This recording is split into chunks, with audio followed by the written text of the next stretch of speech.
Now this today. Yeah, and if you get the sense, if you get the feeling like, oh, we're not going anywhere here, then I imagine that could be kind of a cherry on top in a negative way in terms of your decision when you're already wrestling with it. You're already thinking, what do I have to do? I'm killing myself to get ready for the season.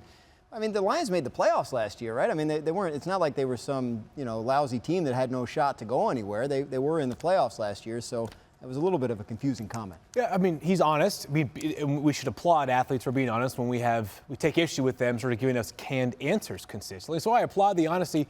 I would think, thinking back to the retirement and the season that preceded the retirement, that the primary motivation was the fact that his body was not what it felt like 10 years before or 9 years before when he entered the league out of Georgia Tech, and he was perhaps the most physically dominant player at his position during his era, Jeff. And listen, you've gone through this personally. At some point, the body just does not respond anymore, and you must weigh the pros of playing on Sundays versus everything else that goes in to being prepared to put your livelihood on the line 17 times in a season. It's the long grind. I mean, you could just tell, just in his comment right there, you can just tell he was just worn out. I mean, all of it, whether it's injury, whether it's your record, only going to the playoff twice. I mean, think about it. This is a rare player in our game. He was physically dominant.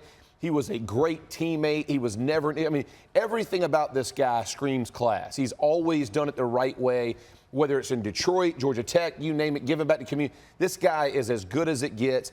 It just sounds like a guy who, he was just exhausted with the process. And listen, it's not just the 16 Sundays. Leading up, OTAs, all the things that he has to do, to your point of getting your body right. And when that thing starts to go and you don't see the upside, he just sounds frustrated and broken. Hey, listen, I don't want to do it. If they won't let me out of my contract, I'm just going to walk away.